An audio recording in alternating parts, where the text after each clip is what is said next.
Hello అండి. పావురం మా ఇంట్లో గుడ్లు పెట్టేసిందండి. షాక్ అంటే షాకు మామూలుగా కాదు. నాకైతే చాలా కంగారయిపోయిందనమాట. నిజంగాన ఎప్పుడు వచ్చిందో, ఎప్పుడు పెట్టిందో కూడా తెలీదు. పాట్స్‌కి నీళ్ళు వేద్దామని జెప్పేసి మొక్కలకని వెళ్తే ఇంకేటి షాక్ అనమాట నేనింకా. హ్మ్. హలో అండి. అందరికీ నమస్కారం. నేను మీ విజయలక్ష్మిని. Welcome to golden fish YouTube channel. మన ఛానల్‌ని మొదటిసారి చూసినట్టయితే తప్పకుండా లైక్ చేయండి, షేర్ చేయండి, సబ్స్క్రైబ్ చేసుకోవడం మాత్రం మర్చిపోవద్దు. నాకులాగా ఎంతమందికి మూగజీవులంటే ఇష్టం? వాటికి రోజు ఫుడ్ గాని, వాటర్ గాని ఏదో ఒక రూపంలో ఎంతమంది హెల్ప్ చేస్తున్నారో తప్పకుండా కామెంట్ చేసి చెప్పండి. ఇదేంటంటే నాకు బాల్కనీలో ఉన్న మొక్కల కుండీలనమాట. డైలీ మార్నింగ్ వాటర్ వేయడానికి వెళ్తాను కదా! అదే టైంలో నేను ఫుడ్డు, వాటర్ మామూలుగా బర్డ్స్‌కి పెడుతూ ఉంటాను. అయితే ఇక్కడ పావురాలు చాలా ఎక్కువండి. పిచ్చుకలు, కాకులు తక్కువ. పిచ్చుకలొస్తూ ఉంటాయి. ఎక్కువ పావురాలొస్తాయన్నమాట. అయితే ఫుడ్డు, వాటర్ పెడితే ఆ తర్వాత ఎక్కువ అవి ఫుడ్ పెడుతుంటే ఇక్కడే పాటీ చేసేయడం అవన్నీ చేస్తున్నాయి. అంత మంచిది కాదని హెల్త్‌కనంటే ఇంక నేను వాటరే పెడుతున్నాను. మేడ మీదకెళ్ళి ఫుడ్ పెడుతున్నాననమాట. అయితే ఈ వాటర్ తాగడానికి వస్తూ ఉంటాయి. అలాగే నేను అనుకున్నాను వచ్చి అక్కడ తిరుగుతుందేమో, సడెన్‌గా మొక్కలకి నీళ్ళేద్దామని చూసేసరికి అందులో గుడ్డు కనపడింది. ఇది కొంచెం హైట్‌గనమాట. కెమెరా పెట్టి చూస్తే ఇంకే ట్విక్స్ కూడా ఉన్నాయి. ఇది ఎప్పుడు వచ్చింది? ఎప్పుడు పుల్లలు తెచ్చుకుంది? అసలు ఎలా పెట్టేసింది? నాకైతే కంగారొచ్చేసిందండి. కంగారొచ్చాక నేను అక్వేరియంలో చేపలు తెచ్చుకోవడానికి ఎళ్తాను కదా! అక్కడ పావురాలు కూడా అమ్ముతారనమాట. ఇంకా అక్కడికి వెళ్లి నేను అడిగాను. ఏం ఫుడ్ పెట్టాలి? ఎలా చూసుకోవాలి? ఏంటి? ఇది బేబీ అయినంత వరకు మొత్తం స్టోరీ ఒక గంట బుర్ర తినేసాననమాట. నాకంత హ్యాపీగా అనిపించింది. బేబీ అవుతది కదని జెప్పేసి.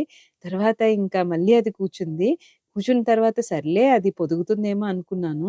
నెక్స్ట్ డే చూసేసరికి ఇంకో గుడ్డు పెట్టేసిందనమాట. షాక్ మళ్ళీ ఏంటి దీని పొట్టలో అన్ని గుడ్లు ఎలా ఉన్నాయి? అని జెప్పేసి నేను అనుకున్నాను. అది చూస్తే ఇంత చిన్నదుంది. గుడ్డు చూస్తే ఇంత పెద్దదుంది. కోడిగుడ్డుకి చిన్న సైజు కోడిగుడ్డులా ఉంది. దాని పొట్టలో ఎలా పడుతుంది ఏంటో తెలీదు. సెకండ్ డే చూస్తే 2 గుడ్లున్నాయనమాట. ఇంకా షాప్ వాళ్ళు ఫుడ్ అది చెప్పారండి. డిస్టర్బ్ చేయకూడదు. మీరు మార్నింగ్, ఈవినింగ్ ఫుడ్ పెట్టేయండి. వాటర్ పెట్టేయండి అనేసంటే పక్క పాట్‌లో నేను వాటర్, ఫుడ్ అన్నీ టైమ్ టు టైమ్ పెట్టేసేదాన్ని.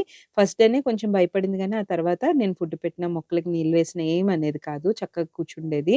ఇంకా మాకు ఫ్రెండ్లీగా అయిపోయిందనమాట. ఇంకా మా బాబయితే ఆకలేస్తే ఏ ఫేస్ పెడుతుంది, కోపమొస్తే ఏ ఫేస్ పెడుతుంది, దానికి వాటర్ కావాలంటే ఏంటి పెడుతుందని గూగుల్‌లో సెర్చ్ చేస్తున్నారనమాట. యాంగ్రీ పిజియన్ అని జెప్పేసి తర్వాత దానికి ఫీలింగ్స్ అన్నీ ఎలా ఉంటాయని జెప్పేసి సెర్చ్ చేస్తే దాని ఫేస్ కట్‌లు బట్టి మా వాడు జెప్తున్నాడు. అమ్మ ఈ ఫేస్ పెడితే ఇది కావాలి, ఈ ఫేస్ పెడితే ఇలా ఉంది అననమాట. ఈ టైంలో ఇది ఫాదర్‌దండి. ఫాదర్‌దొచ్చి మధ్య మధ్యలో మదర్ బయటికెళ్తే ఫాదర్ ఇలా సెక్యూరిటీగా ఉంటున్నారు.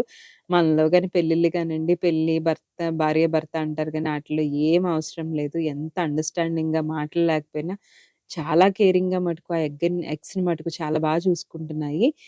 తర్వాతొచ్చేసరికి ఇంతకుముందు కూడా నేనండి మాకు మేడ మీద వాకింగ్‌కెళ్ళేటప్పుడు పిట్టగోడ మీద ఒక పావురం అలా ఉండిపోయిందనమాట వన్ డే. నాకు డౌటొచ్చింది. ఏంటి వన్ డే నుంచి అది ఎగరదు, మేమెవరం వెళ్తున్నా చేసినా అని చూస్తే ఇంకేంటి ఆ పావురం ఆ పిట్టగోడ మీద గుడ్డు పెట్టేసిందనమాట. అది దొర్లి పడిపోయింది.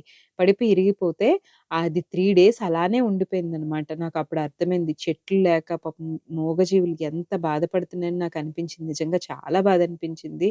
కానీ ఏం చేయగలమండి? మనం ఏం చేయగలం? అవకాశం ఉన్నంత వరకు మనం ఫుడ్డు, వాటర్ అన్నీ ప్రొవైడ్ చేస్తున్నాం. అంతకు మించి మనం ఏం చేయగలం? ఏం చేయలేం కదా! వీలైతే చెట్లను కంపల్సరీ నాటాలి. వాటికి వీలైతే అవకాశం ఉంటే ఆహారాన్ని బెట్టాలి. మీలో ఎవరైనా ఏమాత్రం అవకాశం ఉన్నా బర్డ్స్‌కి మటికి ఈ టైంలో వాటర్ అనేది పెట్టండి. ఇంకా సమ్మర్ గదా! ఇంకా ఫుడ్ అయితే ఇలా తింటూ ఉండేదనమాట. చక్కగా మాకు రోజు ఇదొక ఈవినింగ్ ఒక ఎంటర్‌టైన్‌మెంట్ అండ్ వెయిటింగ్ లాగా ఉండేది. ఎప్పుడు బేబీస్‌ని పెడతది. అలాగే నేను ఈవినింగ్ కూడా ఒకసారి చూసుకుంటే ఒక ఎగ్ మాత్రమే ఉందనమాట. మరి ఇంకో ఎగ్ ఏమైందో నాకు తెలీదు. మార్నింగ్ వెళ్ళేదాన్ని, మళ్ళీ ఫుడ్ పెట్టడానికి ఈవినింగ్ వెళ్ళేదాన్ని. నెక్స్ట్ డే చూస్తే ఇలా ఉంది. అయితే ఈ ఎగ్ బేబీ అయిందా లేదా నెక్స్ట్ వీడియోలో షేర్ చేసుకుంటాను. దీంతో పాటు మళ్ళీ ఇంకొక కబూతరొచ్చి ఎగ్ పెట్టింది. నెక్స్ట్ వీడియోలో షేర్ చేసుకుంటాను. వీడియో నచ్చితే లైక్, షేర్ అండ్ సబ్స్క్రైబ్.